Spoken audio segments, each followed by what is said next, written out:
यूं तो हर इंसान की अपनी अपनी राय होती है, पर अगर मैं कहूँ कि कई बार पैसों के पीछे हम रिश्तों की मोल को कम समझते हैं, तो हम में से कुछ लोग मेरी बात से सहमत करेंगे और कुछ लोग इनकार। पर इसी बात को सही और गलत साबित करती हुई एक अमीर नौजवान जिसे तकदीर गरीबियों की बस्ती में ले जाती है, जहां वो गरीबी का, रिश्तों का मोल समझता है, असली नकली जिंदगी का अंतर समझता है। और इसी टॉपिक पर बनी एक फिल्म बात करने वाली हूँ 1962 की फिल्म असली नकली, डायरेक्टेड बाय ऋषिकेश मुखर्जी। जो मेरे चैनल पर पहली बार लैंड कर रहे हैं, उन्हें बता दूं कि इस चैनल पर मैं नए और पुराने फिल्मों को रिकाउंट करती हूँ। साथ ही कुछ फेमस पर्सनालिटी की बायोग्राफी भी आपको मेरे चैनल पर मिल जाएंगी।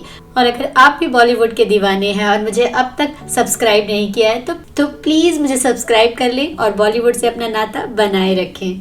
तो आज सबसे पहले बात करने वाली हूँ असली नकली फिल्म के बारे में। उसके बाद सुनिए स्टोरी समरी और अंत में बात करूंगी फिल्म के गाने और कुछ फैक्ट्स के बारे में। तो शो की शुरुआत करती हूँ पहले टॉपिक से। असली नकली फिल्म एलपी बैनर के तले ये फिल्म बनी थी। कहानी लिखी थी इंदर राज आनंद ने। फिल्म की कहानी ब्रिटिश लेखक जेफरी फोर्नाल के 1970 की romantic novel the definite object से इंस्पायर थी। ऋषिकेश मुखर्जी और देव साहब की काफी अच्छी दोस्ती थी और अपनी दोस्ती के 7 साल बाद अपने 7वें फिल्म में ऋषिकेश मुखर्जी ने देव आनंद को हीरो के तौर पर लेने का सोचा। अपनी फिल्म में देव साहब को हीरो लेने में उन्होंने इतनी देर क्यों लगाई, ये बात तो कहना मुश्किल है। और यही एकमात्र फिल्म है ऋषिकेश मुखर्जी और देव साहब के साथ की। और उन्होंने पहली बार साधना को भी इस फिल्म में लिया था। 60s वो दशक था जब देव साहब और साधना दोनों का क्रेज पब्लिक के बीच था। देव साहब रोमांटिक हीरो थे और लव इन शिमला, एक मुसाफिर, एक हसीना जैसे फिल्मों को कर साधना सिन्हा भी एक रोमांटिक हीरोइन के रूप में स्टेब्लिश थी। तो ये बड़ी जाहिर सी बात थी कि जब फिल्म रिलीज हुई तो लोग पागलों की तरह इस जोड़ी को देखने थिएटर पहुंचे और फिल्म हिट साबित हुई। फिल्म की कहानी शुरू होती है एक ऑफिस से, जहां द्वारिका दास का पोता आनंद अपने दादाजी को कहता है कि उसे पैसों की जरूरत है। आनंद, जो रईस करोड़पति द्वारिका दास का इकलौता वारिस है, खूबसूरत है, बिगड़ा हुआ है, जिसे पैसे की कोई कद्र नहीं। यूं तो उसके दादाजी आनंद की फिजूल खर्ची से बहुत नाराज हैं और उन्होंने आनंद की शादी शुगर कंपनी की मालिक की बेटी के साथ तय कर दिया है, ताकि शादी के बाद इस सारी कंपनियों का फायदा द्वारिका प्रसाद को भी हो। चूंकि आनंद ये शादी नहीं करना चाहता है, तो रेखा से बार बार अपना पीछा छुड़ा लेता है। बात को लेके दादा और पोते में काफी बहस शुरू हो जाती है। आनंद कहता है, ये शादी करके आप मेरा सौदा करना चाहते हैं? दादाजी कहते हैं, खोटे सिक्के इसी तरह चलाए जाते हैं। आनंद कहता है, मैं खोटा हूँ तो इसका कसूरवार कौन है? आप। मैं ये शादी नहीं करूंगा। दादाजी कहते हैं, तू अपने पाँव पर खड़ा तक नहीं हो सकता, मेरी मदद के बिना एक कदम नहीं बढ़ा सकता। तुम्हारी हकीकत ही क्या है? ये जो सांस भी ले रहे हो ना, मेरी बदौलत, वरना तुम हो ही क्या? आनंद को ये बात बुरी लगती है, उसके आत्मसम्मान को ठेस पहुंचती है और वो घर छोड़कर चला जाता है। रात सड़क पर गुजारने के बाद सुबह उसे मोहन मिलता है। कहता है, लगता है तुम बेकार हो, भूखे भी घर से लड़कर आए हो। और वो उसे मना बुझाकर अपने घर ले जाता है। आनंद चाहता तो नहीं है, पर उसके साथ उसके घर चला जाता है। मोहन की बहन शांति, जो तेज तरार मुफट है पर दिल की मोम। मोहन, जो बहन से काफी डरता है, उसकी बहन कहती है, हर गरीब को उठाकर घर ले आते हो, ये कोई धर्मशाला है क्या? वो जितना चिल्लाती है, खाना भी उतना ही प्यार से खिलाती है। आनंद से पूछती भी है, तू भूखा तो नहीं रह गया? उसे बिस्तर पर सुलाती है और अपने भाई को जमीन पर। ये सब देख के आनंद को बहुत आश्चर्य लगता है, कितनी गरीब है ये, छोटा सा घर पर दिल इतना बड़ा। दूसरे दिन आनंद नौकरी की तलाश में जाता है। शांति कहती है, नौकरी मिले न मिले, शाम को घर जरूर लौट आना। इधर रेनू अपनी माँ और बहन के साथ रहती है। एक टाइपिस्ट है, वो हर शाम बस्ती वालों को पढ़ाने आती है, पर बस्ती वालों के लिए रेनू जैसी मुसीबत है, वो उनसे भागते फिरते हैं। पर रेनू के समझाने पर सब पढ़ने को तैयार हो जाते हैं। रेनू आनंद को भी अनपढ़ ही समझ लेती है। यूं तो बस्ती वालों को पढ़ाना आसान नहीं था, पर पढ़े लिखे आनंद ने भी रेनू को तंग कर दिया। रेनू आनंद घर नहीं लौटता है, इससे दादाजी परेशान हो जाते हैं। आनंद एक दिन नौकरी की तलाश में एक ऑफिस जाता है, जहाँ रेनू और आनंद के बीच कुछ गलतफहमियां हो जाती हैं। आनंद रेनू की गलतफहमियां दूर करने के लिए कहता है कि वो पढ़ा लिखा है। ये सुनकर रेनू को बहुत अफसोस होता है। वो आनंद की मदद करना चाहती है और अपने बॉस से सिफारिश कर उसकी नौकरी लगवा देती है।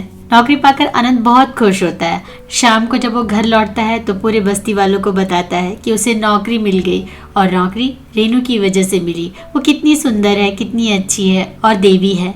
ये सुनकर बस्ती वाले उसे चढ़ाते हैं, कहते हैं कि तुझे तो रेनू से प्यार हो गया है। रेनू जिसकी जिंदगी उलझी हुई है, माँ और बहन की जिम्मेदारी तो है, साथ ही एकजुट का बोझ भी उस पर है। रेनू ने अपने पिता को एक हादसा में खो दिया था। चूंकि रेनू की माँ दिल की मरीज है, रेनू अपनी माँ को भी न खो दे, इसलिए उसने अपनी माँ से ये सच छुपा कर रखा है। अपने पिता की तरफ से खुद ही खत लिखती है और खुद ही पढ़कर उन्हें सुनाती है। ऑफिस में रेनू कभी आनंद के लिए खाना लाती है तो कभी उसके काम में उसकी मदद करती है और इस तरह वो दोनों एक दूसरे के करीब आने लगते हैं। और फाइनली एक शाम आनंद एक गीत गाकर अपने प्यार का इजहार कर देता है, जिसे रेनू स्वीकार भी कर लेती है। एक दिन रेनू के ऑफिस में न आने की वजह से आनंद के बॉस को ये पता चल जाता है कि आनंद को टाइपिंग नहीं आती और वो उसे नौकरी से निकाल देता है। पर उसे इस बात का कोई अफसोस नहीं और वो गाना गाते हुए मोहन की बहन के लिए एक हार खरीद कर घर लौटता है। आनंद जो अमीरी में पला है, उसे तो गरीबी क्या होती है ये भी नहीं पता। यूं तो वो दूसरी नौकरी की काफी तलाश करता है पर उसे कोई नौकरी नहीं मिलती। एक रोज शांति मोहन से कह रही होती है कि घर पे खाने को कुछ भी नहीं है, मेरी ये चूड़ियां बेचकर कुछ सामान ले आओ। ये सुनकर आनंद बहुत दुखी होता है और रात के अंधेरे में घर छोड़कर जाने लगता है। उसकी आहट से मोहन जाग जाता है। वो आनंद से कहता है कि कहाँ जा रहा है। आनंद कहता है मैं तुम लोगों पर और बोझ नहीं बनना चाहता। मोहन कहता है बोझ, ये अमीरों जैसी बातें कैसे करने लगा तू। आनंद कहता है तो तू क्या चाहता है कि शांति की दूसरी हाथ की चूड़ियां भी बिक जाए। मोहन कहता है वाह, तुमने चूड़ियां देते तो देख लिया, पर ये नहीं सोचा कि उसने किस उम्मीद से चूड़ियां दी। ये सोचकर कि एक दिन उसके दोनों भाई उसके दोनों हाथ चूड़ियों से भर देंगे और तू उसे छोड़कर जा रहा है। तभी शांति आ जाती है और कहती है जाने तो भैया इसे, इसका प्यार भी झूठा था और ये हार भी झूठा। इस बात पर आनंद को और अफसोस होता है और वो कहता है कि मैं तुम्हें छोड़कर कभी नहीं जाऊंगा। एक दिन रेनू आनंद को अपने घर बुलाती है। रेनू आनंद को दुखी देखकर रेनू उसे अपने घर बुलाती है और बताती है कि कैसे उसके भाई एक बीमारी से मर गया और उसके पिता एक प्लेन क्रैश में। इस बात की खबर रेनू ने आज तक अपनी माँ को नहीं दिया और उसकी माँ आज भी सोचती है कि उसका पति जिंदा है। आनंद को उसकी बस्ती के एक दोस्त की सिफारिश से एक स्कूल में बस ड्राइवर की नौकरी मिल जाती है। आनंद और रेनू एक दिन पार्क में बैठे होते हैं, तभी उसकी दोस्त रेखा उसे देख लेती है जिससे उसकी शादी होने वाली थी। रेखा को देखकर वो दूर भाग जाता है, पर रेखा ये सारी बात आनंद के दादाजी को बता देती है। दादाजी आनंद को ढूंढते ढूंढते नंदू के गैराज तक पहुंच जाते हैं। वो आनंद को अपने साथ घर ले जाने की कोशिश करते हैं और मांग करते हैं कि वो शादी उसकी पसंद की लड़की रेखा से कर ले। पर वो रास्ते में ही पूरी बात सुनकर कार से उतर जाता है क्योंकि आनंद रेखा से नहीं रेनू से शादी करना चाहता है। इस पर द्वारका प्रसाद उस लड़की के बारे में सब पता करवाते हैं। ये जानकर कि रेनू का एक राज है, वो रेनू को अपने घर बुलाते हैं और आनंद की सच्चाई बताते हैं। साथ में ये भी कहते हैं कि अगर वो आनंद की जिंदगी से नहीं गई तो वो सारी सच्चाई रेनू की माँ को बता देंगे। रेनू आनंद से मिलती है, कहती है तुमने मेरे साथ धोखा किया। आनंद कहता है कि हाँ, मैं द्वारका प्रसाद का पोता हूँ, पर इतना ही सच है मेरा और कुछ नहीं। क्या ये प्यार खेल है? मैं कौन हूँ यही तो जानने आया था। कुछ भी खेल नहीं है, मैं तुम्हें प्यार करता हूँ। रेनू कहती है तुम्हारी शादी पक्की हो गई है, अगर मैंने तुमसे मिलना जुलना बंद न किया तो दादाजी माँ को सब सच बता देंगे। इस पर आनंद गुस्से से घर लौटता है, पर दादाजी कहते हैं कि तुम्हें रेखा से ही शादी करनी पड़ेगी, नहीं तो इसकी कीमत रेनू की माँ की जान से चुकानी पड़ेगी। अब आनंद मजबूर हो जाता है। आनंद रेनू से मिलकर कहता है कि पैसों की दुनिया बहुत अलग दुनिया है, जहाँ हर कुछ पैसों से तोली जाती है, जहाँ प्यार की कोई कीमत नहीं। वो कहता है कि मुझे दादाजी की बात माननी पड़ेगी। अब वो शांति से मिलने जाता है और सोई हुई शांति के पास बहुत सारे पैसे रखकर वहाँ से भी चला जाता है। अब बस्ती वाले आनंद को खोज रहे हैं, तभी रेनू कहती है कि वो अपने घर चला गया, वो द्वारका प्रसाद का पोता था, वो सब कुछ एक सपना था। बस्ती वालों को ये सुनकर बहुत गुस्सा आता है और वो आनंद से मिलने जाते हैं, पर दादाजी उन्हें भगाने लगते हैं। इस पर गुस्सा होकर बस्ती वाले पत्थर से आनंद पर वार कर देते हैं। जब रेनू को इस बात का पता चलता है तो वो कहती है कि तुम लोगों से आनंद को समझने में भूल हुई है, वो ये सब कुछ मेरी खातिर कर रहा है, और वो उन्हें अपना सच बताती है। दरवाजे पर खड़ी माँ ये सच सुन रही होती है। अब बस्ती वालों को इस बात का बहुत अफसोस होता है, वो सब आनंद से माफी मांगने चाहते हैं। तभी रेनू की माँ विधवा बनी वहाँ आ जाती है। ये देखकर रेनू कहती है कि माँ ये क्या? माँ कहती है यही तो मेरा असली रूप है। सुना है कि वो नहीं रहे। तभी आंखों के सामने अंधेरा छा गया। पर तुमने मेरी खातिर कितना दुख उठाया। अब जिस बात की आड़ लेकर दादाजी आनंद को रोकना चाहते थे वो बात ही नहीं रही। तब आनंद कहता है आपको बड़ा घमंड था ना कि आप किसी के आगे नहीं झुकते, पर आप भगवान को भूल गए। इसीलिए भगवान ने माँ जी की आंखों से पर्दा हटाकर आपका घमंड चूर कर दिया। वो दादाजी से कहता है कि ये मोहन है जिसने मुझे सिखाया कि भाई का प्यार क्या है। ये शांति है जिसने अपने हाथों की चूड़ियां बेचकर मुझे खाना खिलाया। और ये नंदू जिसने मुझे सिखाया है कि दोस्ती क्या है, प्यार क्या है, जो आप मुझे कभी न दे सके। ये कहकर आनंद बस्ती वालों के साथ जाने लगता है। दादाजी कहते हैं कि अगर तुम गए तो वापस कभी मत लौटना। पर आनंद चला जाता है। अब बस्ती में आनंद की शादी हो रही है, जहाँ दादाजी आते हैं उन्हें आशीर्वाद देने, जो अब बदल गए हैं। यही फिल्म का एंड है। बेहद ही रोमांटिक और एंटरटेनिंग फिल्म। आनंद के रोल में हैंडसम देव साहब, रेनू के रोल में साधना, लीला चिटनेस रेनू की माँ के रोल में, नाजिर हुसैन द्वारका दास के रोल में और अनवर हुसैन मोहन के रोल में। हम में से बहुत कम लोग जानते हैं कि अनवर हुसैन नरगिस जी के भाई थे।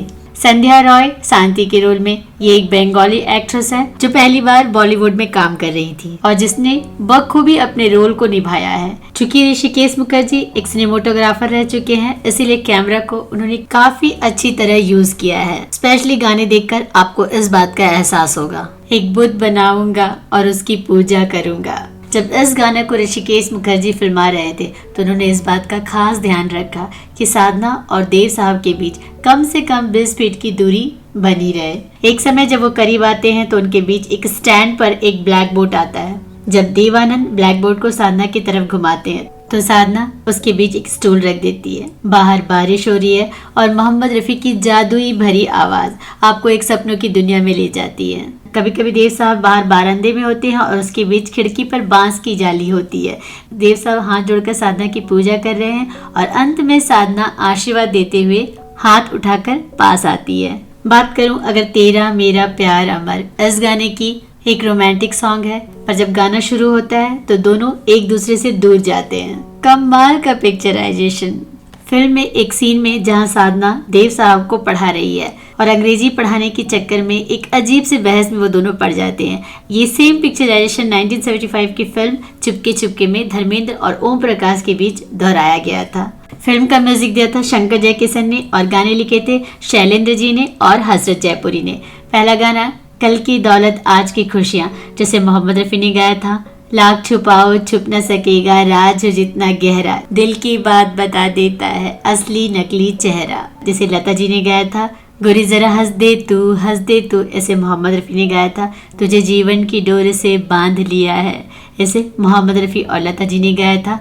तेरा मेरा प्यार अमर, फिर क्यों मुझको लगता है डर, जिसे लता जी ने गाया था। छेड़ा मेरे दिल ने तराना तेरे प्यार का, इसे भी मोहम्मद रफी ने गाया था। एक बुद्ध बनाऊंगा तेरी और पूजा करूंगा, इसे भी मोहम्मद रफी ने गाया था। बेहद ही खूबसूरत फिल्म को जरूर देखें, लिंक मैं नीचे दूंगी। और जिन्होंने मुझे अब तक सब्सक्राइब नहीं किया है तो जाने से पहले प्लीज प्लीज प्लीज मुझे सब्सक्राइब कर ले। फिर मिलूंगी ऐसे ही किसी और फिल्म के रील को रिकाउंट करती हुई। तब तक के लिए सुनते रहिए रील रिकाउंट।